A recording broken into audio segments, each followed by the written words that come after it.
Yo, what's going on? It's Terrell, Hall of Fame, D-Line, TBKC, and all that sweet, but beautiful, wonderful shit. Oh, man, I messed that all up. This one is something that we went over before, and everybody is sort of confused about the whole extreme class thing. And basically, the conversation comes up as such. People have heard my not so great opinion on Dax, Grand Champion ABKC Dax. And with all that being said, geez, the dog himself is not to blame. A lot of people want to know, how can a dog be a grand champion, but some people, including myself, say that he was in the type of condition that he probably should have never been bred. And I know this is going to rub some people the wrong way who base their yards off of Dax, but we just got to tell it like it is. And it's a question. It's not a topic that I brought up. It's something that someone else wanted to know. How do you have a grand champion? So it's a long story, but we'll make it short. I think it was back in 2000, let's say 8 or 9, the ABKC decided, pretty much because of the emergence of Dax, that they would make a class for Dax and all of the extreme dogs. The reason they made this class originally, and I'll tell you out a couple of conversations, is that they wanted to have a situation where the dogs themselves, could stay in the registry and compete. And for those, who've seen Dax, you can see the issues. You can see the straight stifles, the high rear, the terrible top line, amongst a couple other physical issues that would have made him by far not a show dog. But he had popularity. So it was somebody's idea at the ABKC to create a class where this dog too could become a legend. This dog too could become somebody that could compete. So the extreme class actually was a very confusing class. But the gist of the extreme class was this.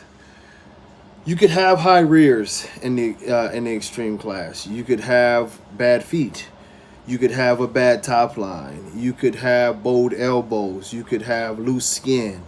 Primarily, pretty much, you could have every issue. I think the only issue that they didn't write into the extreme class, which is a disqualification, and all the others, is one testicle. You know what I mean?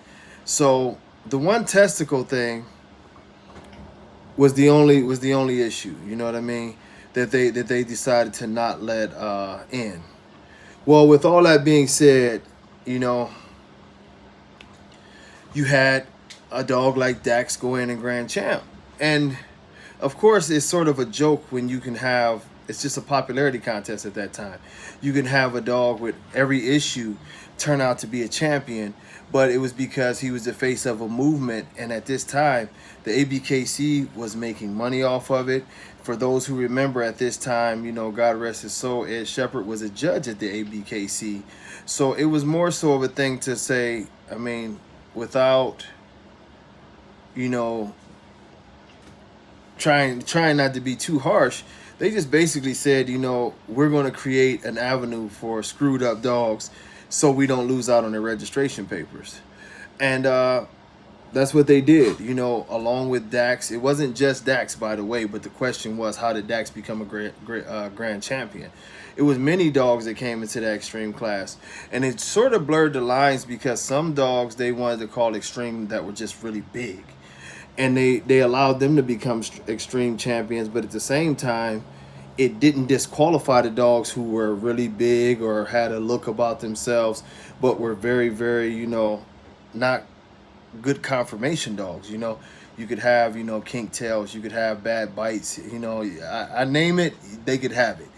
And it caused some issues that later, this is why that class no longer exists. It became very controversial, not just controversial in the American bully community, but some of the people in the dog world period just start talking about it, like, how crazy is this? that you would be so greedy that you would start a class where the dogs can have every flaw known to man, health issues, different things that we know these flaws led to health issues. And the ABKC started getting a lot of clapback about this particular class. And this was the time, you know what I mean, when Dave Wilson and I were still pretty much talking a lot. And it seemed like Dave was sincere in wanting to get rid of the class. He knew it was an embarrassment. He heard all of the chatter and how people made fun of him about having this class.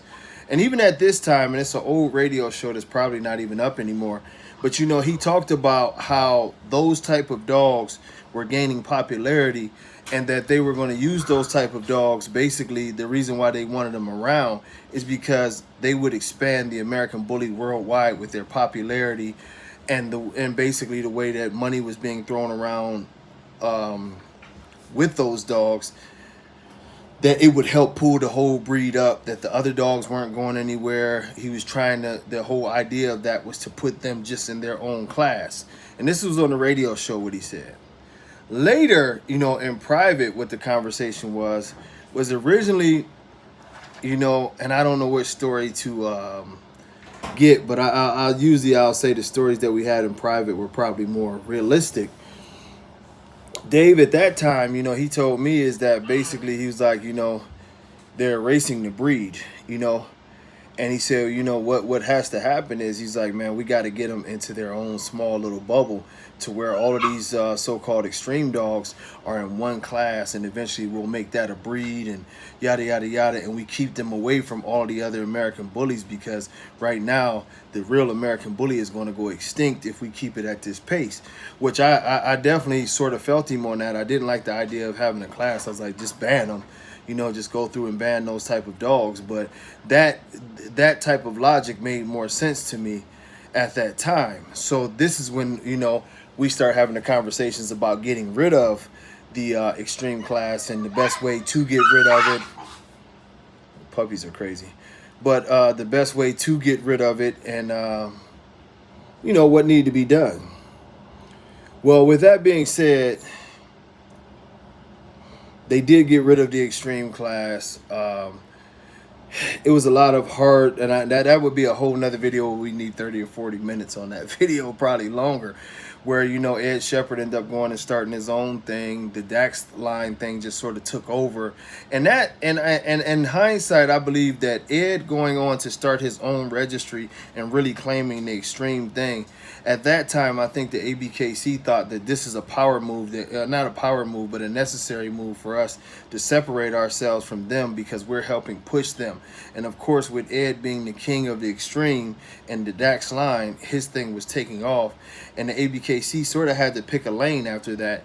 And the lane that they chose was that they, you know, were going to try to, you know, to keep the American bully clean and this, that, and the other. But the money became too hard to walk away from, and none of the extreme dogs were ever banned. So, and most of y'all who watch this page regularly, y'all know what I'm talking about. I've mentioned this several times. So when the extreme class was, and I know I'm all over the place here, but to sort of button it down, when the extreme class was eliminated, the pocket extremes were, you know, filtered into the pocket class, you know. The dogs that would have been standard extremes, or in some cases XL extremes, they were scattered into the different classes. And what it did is it made a mixture of the extreme class, which was a ton of flaws, into the regular American bullies. And it's sort of what you see now. You see some dogs that have the bulldogish features and are very clean. You know, you do see those dogs that are very clean, but also you've noticed that the cleanness that used to come along with the American bully originally, and the dogs that you would have like a Remy, or, you know, the older dogs, Paco, those type of dogs that were very, very clean, very well structured, could run, could do whatever you wanted them to do. Juan Gotti, I mean, you name any of the older dogs, they just weren't flawed up dogs. They were very active, you know, could stand heat or whatever. Well, that move of bringing all of that together is where we're at today, to where you see a variation, a little bit of everything. You know, you see some dogs that are semi-clean, bulldogish. You see some dogs that now get called, you know, terrier, even though the dog is 100 pounds, because the waters have been muddied so much that we don't even know what a real American Bully is now. Nowadays, recently they just said that King Kamali, a 90 whatever pound dog at 18 inches with a very big head, chiseled body, wide chest, the whole nine, would be a classic dog nowadays. And well, I guess nowadays, shit, they said they were eliminating the classics, so King Kamali wouldn't be an American Bully. But it's weird, man. But with all that being said, is that this was sort of the domino effect that one bad decision of trying to sell out to not just Dax, but a small group of people who had said, we're not going to care too much about confirmation. We're not going to do anything. We're going to just, we're going to sell dogs. We becoming popular. We're going to sell dogs. We're going to sell dogs. And that bad decision by the powers that be at that time have led us to where we're at today, is that it's constant negotiations in this breed on health. We even have negotiations on colors now. And it's pretty sad, that we've gotten to the point to where we're negotiating colors. Like the Merle was never allowed in our breed. I've seen some Merles that I like, but it was just never allowed. It was a DQ. Now, they negotiate that, and they're ready. Well, they have started letting it in, which is another step back for the breed because of consistency-wise, not the look. Some other Merles do look good. I'm not one of those people that that's gonna lie and say, oh, I saw all of them are hideous dogs. No, some of them look great, and that'll be another conversation for another day. Somebody asked me about the confirmation on the Merle seeming to be better than most of the dogs. We'll talk about that.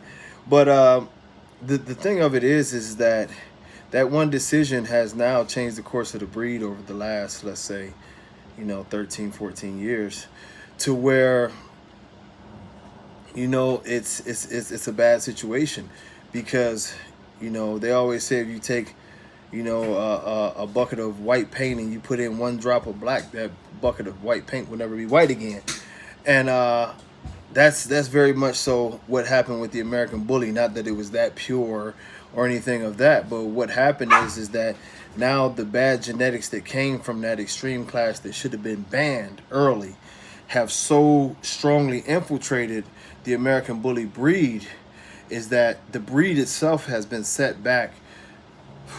I don't know how far, because even if we go back to the late 90s, the American Bully was not this unhealthy and not this structurally unsound, was not this, sort of scary type of dog that it is now. So it's going to be hard to truly get a grasp on how bad this breed has been hurt, And I say maybe over the next 10 years, we'll get a good clue as to how hard the breed can bounce back, or if it'll die altogether.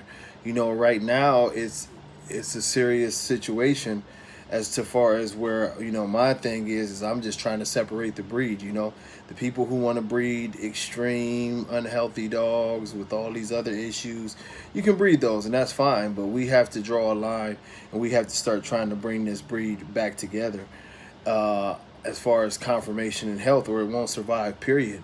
And yes, the extreme class, the emergence of Daxline and all the other lines that came from the extreme class did severe damage. It's not unknown of the heart issues, the hip issues, and everything else that have come with a lot of those dogs, not just Dax. And it's infiltrated throughout the American Bully community big time. The average lifespan of the dogs back then, if I was just, guessing, you would always expect your dog to live to 10, 11, or 12. Now these dogs live to 5 or 6 years old, and that's only in, like I say, a 13, maybe 14-year span. So you could imagine if we go in this same direction for another 13 or 14 years, where that will lead. We're starting to see abnormalities and things that are not good for this breed at all, and hopefully there's some change, but that's how you would have seen some of these dogs, and I know I went into two different topics, but some of these dogs that were considered grand champions and are severely flawed, as according to what confirmation should be, that's how the rules were changed to allow seriously flawed up and beat up dogs to get a title. I don't know if you want to call it the junk title or whatever you want to call it, but it's not really a title because there were no rules. You could be anything. As long as I liked you, I would just give you a ribbon. And that's basically the way it was, because you couldn't judge. It wasn't in rules, you know. It wasn't any real flaws besides, you know, one testicle or no testicles or something like that. Outside of that, you know, the dog could be anything he wanted to be, and that's why you've seen some of them dogs be anything that they wanted to be. And now it's all over our community, and we have to fix it. It was not a real championship, and we should have did better. But until next time, y'all, much love. Peace.